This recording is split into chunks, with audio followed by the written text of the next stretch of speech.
अब उनकी कौन सी गारंटियाँ हैं? 15 लाख रुपया सबके खाते में आ चुका है। अनुराग ठाकुर जी इसका जवाब दें।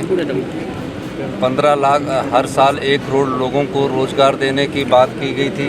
अनुराग ठाकुर जी उसका बात दें। और 2 करोड़ लोगों को रोज़गार हर साल देने की बात की गई थी, उनका भी जवाब उनको देना चाहिए। और हमारी ऊना से हमीरपुर की रेलवे लाइन पिछले चुनावों से चली थी, उसका जवाब दें।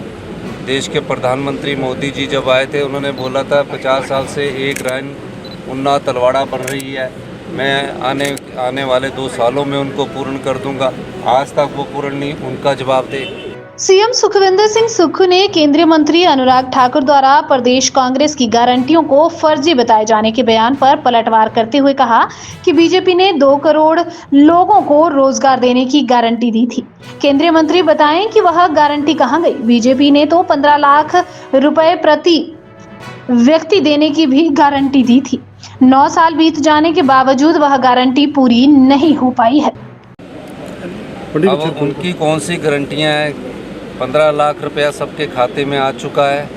अनुराग ठाकुर जी इसका जवाब दें।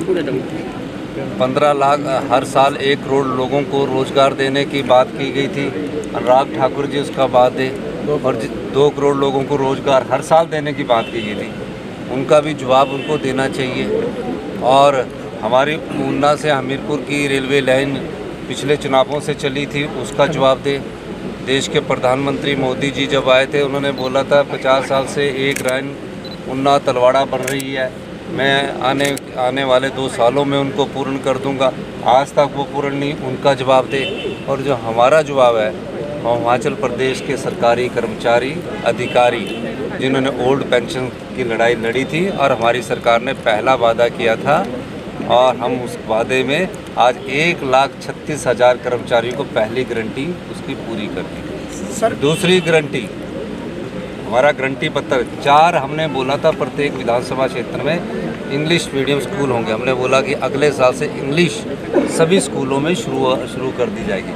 तीसरी गारंटी, जो 680 करोड़ रुपए की स्टार्टअप योजना है जो युवाओं के लिए हम लेकर आए हैं, यानी कि कोई व्यक्ति अगर प्रथम चरण है उसका, अभी 2 चरण और आने हैं 680 करोड़ के, इसी साल के भीतर आएंगे।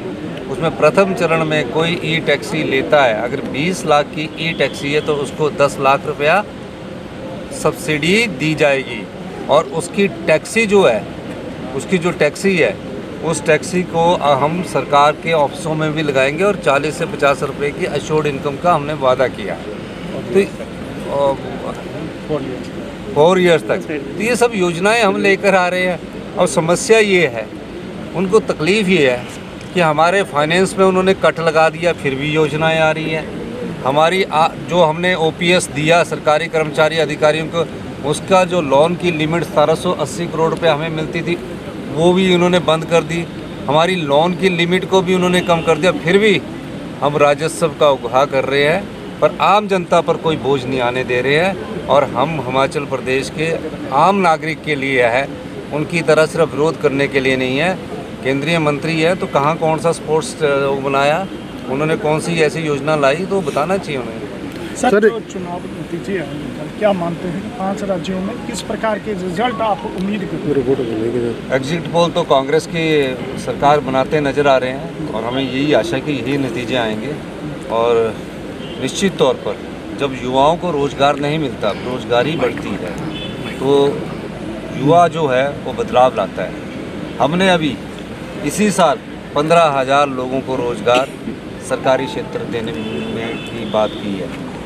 और जो लोग ये बोलते कि 1 लाख रोज़गार के अवसर पैदा करेंगे, 1 लाख लोगों के रोज़गार के अवसर हर क्षेत्र में पैदा होंगे। और सरकार में नहीं है, निजी क्षेत्र में भी होंगे और हर क्षेत्र में पैदा होंगे।